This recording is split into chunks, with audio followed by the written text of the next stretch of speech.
Hey, this is Mr. Spencer. We're talking about chapter 2 of The Great Gatsby. We ended chapter 1 with a strange scene where Nick is looking at his neighbor, the silhouette of the shadowy Gatsby on the end of a boat dock looking out at a green light.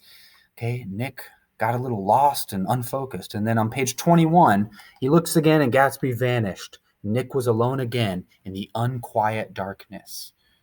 Unquiet darkness? Does that mean loud, silent, unquiet?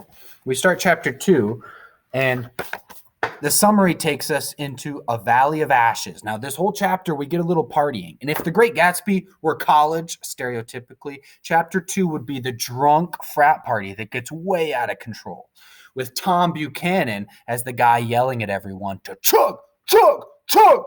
That's because this chapter is all about Tom's double life. Nick meets his mistress, the woman he's cheating with, on his wife Daisy, and Nick gets wasted at her small apartment party in Manhattan. He gets an up-close and personal view into Tom's violent tendencies. All right, this chapter is weird. We start the chapter, Nick describing the Valley of Ashes. That is the area between the rich suburb of West Egg and Manhattan. All right, so this is the picture that I had where it looks like a peninsula. Gatsby's big mansion and Nick's little house next to it are on this left peninsula, West Egg. It's like an egg-shaped peninsula. And then the other peninsula on the other side of the water here, of the Long Island Sound, is Daisy and Tom's mansion. That's East Egg. That's the old money. And that's where that green light was at the end of Daisy's dock. We're getting on a train on these train tracks down here in the Valley of Ashes. All right. Now, the Valley of Ashes, the chapter starts with a fantastic farm, Fitzgerald describes it. A grotesque garden, if you can notice that alliteration. He says there's chimneys, rising smoke, a bunch of men covered in powdery air, a line of gray cars, these train cars, ash gray men swarming up with laden spades, stirring up an impenetrable cloud, which screens their obscure operations from your sight. All right, this is an ash dump. It's a real thing. All right, the ash dumps were a place where they had all these new industry and factories, and they'd burn coal for fuel. And they put all the excess coal that they burned that was used up, and they dumped it in a place that ends up being called the Corona Ash Dumps. All right, now this was a place where they, for years, just dumped it outside Queens, New York. All right, and this big area becomes basically a place where all the ash is dumped and they couldn't really build anything on it. Okay, so the value of this land dropped. And there was one guy, Michael Degnan, in the early 1900s. You can look him up. Michael Degnan wanted to build on this area in real life. And he thought, I could make money. It's cheap land, so I'll buy all this cheap land up. It's covered in ash. It's like a swamp land right next to the water. And he thought, I'll build apartment buildings and I'll charge people a bunch of money there. But what happened? He tried to build apartment buildings and it didn't work. Didn't work because the buildings, were they level? No, they kind of sank. They kind of, the buildings started sinking into that swamp. The guy lost a ton of money.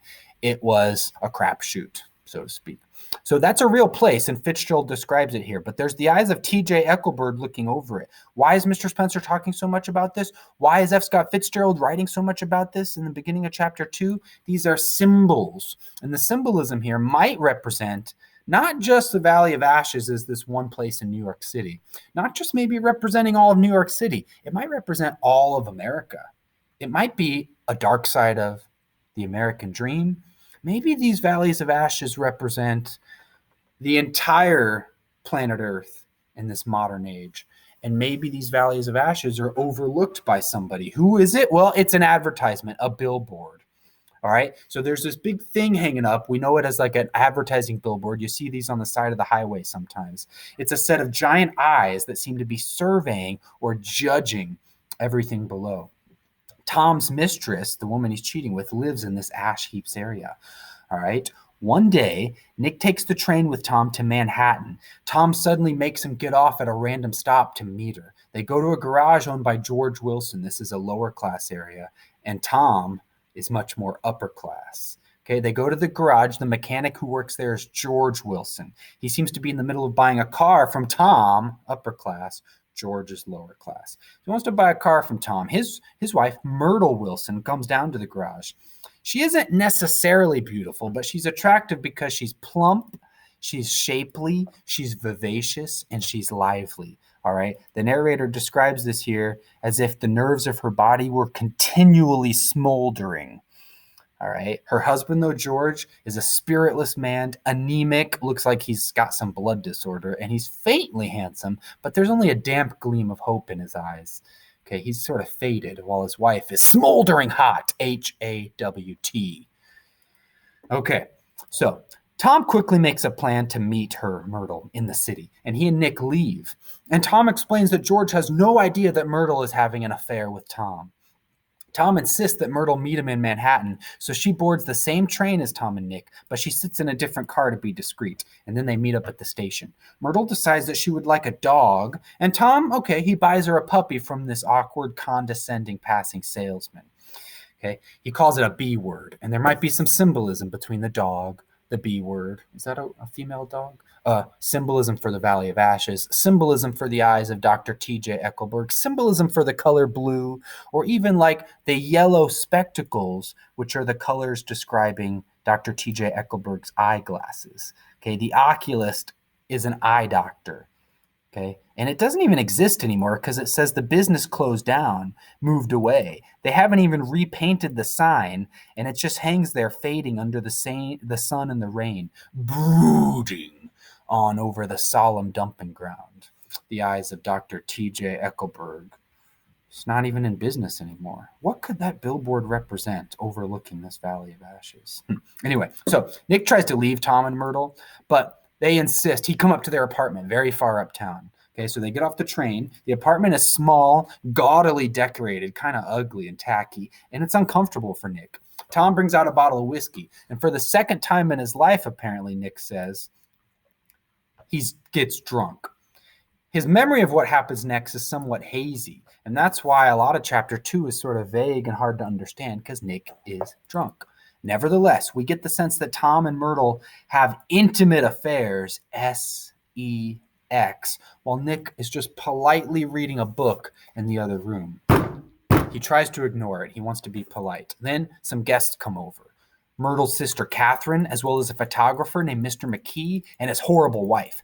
Myrtle brags about her affair with this rich guy Tom with her guests.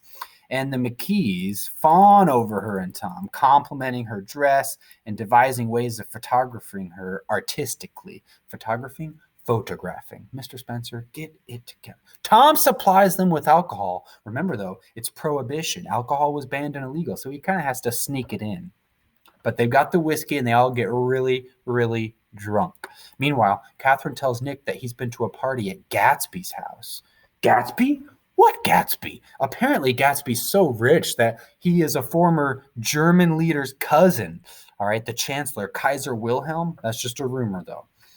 Why is Gatsby so rich? Anyway, back to this party. Catherine tells Nick that both Tom and Myrtle hate the people they're married to. Can you follow this? It's fuzzy.